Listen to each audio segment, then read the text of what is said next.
یہ سوال تھا کہ کیا قرآن خوانی کے اندر جو لوگوں کو بلایا جاتا ہے ان کو بطور اجرت مٹھائی دینا، کھانا پینا، کھلانا پلانا یہ صحیح ہے؟ تو اس کے لیے بطور تمہید میں عرض کر رہا تھا کہ علماء متقدمین نے طاعات پر اجرت کو حرام قرار دیا تھا،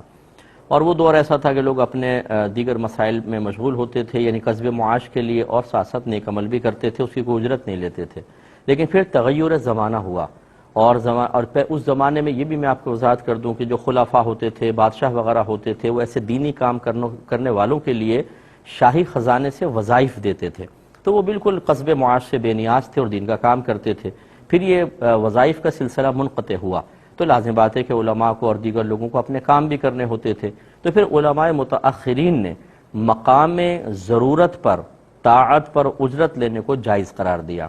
مقام ضرورت کیا ہوگا؟ انہوں نے تعین کیا کہ ایسی چیزیں کہ اگر ہم اس پر اجرت کو جائز قرار نہ دیں اور آدمی سے کہیں کہ یہ کام بلا اجرت ہی کرو، اور وہ بیچارہ نہ کر سکے کیونکہ قصب معاش کے لیے بھی اس کو جانا ہے، تو پھر دین کا بہت زیادہ نقصان ہوگا، دین کی ترقی رک جائے گی، ضیاء دین ہوگا، یعنی دین تباہ ہو جائے گا۔ ان مقامات پر اجازت دے دی کہ بقدر ضرورت آپ اجرت لے سکتے ہیں۔ اس میں امامت بھی ہے، مؤذنی ہے، مسجد کے خادم وغیرہ کی، بچوں کے تعلیم قرآن پر، جس طرح لوگوں کو علم دین سکھانا، فقہ سکھانا۔ اسی طریقے سے اگر کوئی واقع ایسے بیانات کرے کہ جس میں وہ لوگوں کو مسائل سکھا رہا ہے اصلاح، اس کی بھی وہ اجرت لے سکتا ہے اپنے وقت کے لحاظ سے، ان کی اجازت دی۔ اور جہاں ضرورت نہیں ہے وہاں پر وہ پہلے والے حکم کو باقی رکھا۔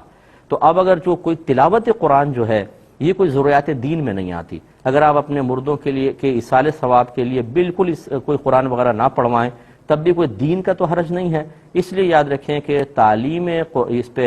مطلب تلاوت قرآن، تعلیم قرآن ایک الگ چیز ہے، قاری صاحب، حافظ صاحب بچے کو پڑھا رہے ہیں، بچوں کو، یہ ایک الگ چیز ہے، یہ ضرورت میں ہے، لیکن یہ ضرورت میں نہیں،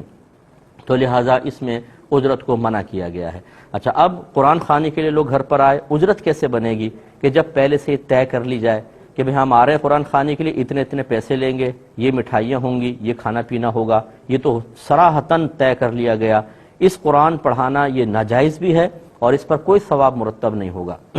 دوسرا کہ طے تو نہیں ہوا لیکن مشہور ہے کہ اگر آئیں گے تو کچھ نہ کچھ ملے گا، تو یہاں پر بھی یاد رکھیں المعروف کالمشروط کے تحت یہی حکم ہوگا کہ وہاں پہ کھانا پینا کچھ لینا یہ گویا کہ قرآن کے بدلے میں ہی کہلائے گا اور منع ہوگا۔ تیسری صورت یہ ہے جو بالکل جائز صورت میں آپ کو بتا رہا ہوں کہ جس میں یا تو صراحتاً منع کر دیں، ہم کچھ بھی نہیں لیں گے، آئیں گے اللہ کے لیے پڑھ کے چلے جائیں گے، آئے اور پڑھے اور جاتے ان سے پہلے میزبان نے کچھ اپنی طرف سے دے دیا، طیب اور حلال ہے۔ یا پھر وقت کا اجارہ کر لیں۔ وقت کے اجارے کا مطلب یہ ہے کہ ہم 2 گھنٹے آپ کے پاس آئیں گے اور اس 2 گھنٹے کے اتنے پیسے لیں گے، اس میں آپ ہم سے کوئی بھی کام کروا لیں۔ اب خاص قرآن کے اوپر اجارہ نہیں کر رہے، اب اپنے 2 گھنٹے گویا کہ آپ نے ان کو دے دیے، اس میں وہ کوئی بھی کام لیں، اور یقینی سی بات ہے جب وہ گھر بلائیں گے آپ سے جھاڑو تو لگوانے سے رہے تو وہ کہیں گے جی قرآن پڑھ لیں، تو اب آپ کے لیے اس کی اجرت لینا طیب اور حلال ہوگا۔ امید ہے کہ بات سمجھ گئے ہوں گے، لیکن اکثر ایسے ہوتا ہے جب آپ یہ مسائل کسی حافظ صاحب ایسے قاری صاحب کو سنائیں گے کہ جو لینے کے عادی ہوں، وہ مجھ پہ ہی طنز کر دیں گے، وہ اپنے ہی ایک دین کی صورت نکال لیں گے، وہ کبھی اصلاح قبول نہیں کریں گے، کیونکہ جب کوئی شرعی مسئلہ ہمارے مالی مفادات پر ضرب لگا رہا ہو تو نہ مسئلہ اچھا لگتا ہے نہ مسئلہ بیان کرنے والا۔ لیکن اتنی تو ہم گزارش آپ سے کریں گے کہ ان قاری صاحب سے یہ کہہ دیں کہ بھئی آپ اپنے تائید کا کوئی فتوی ہی لے آؤ تاکہ آپ کے لیے جائز ہو جائے، تو اس لیے بہرحال آپ اس میں احتیاط کریں۔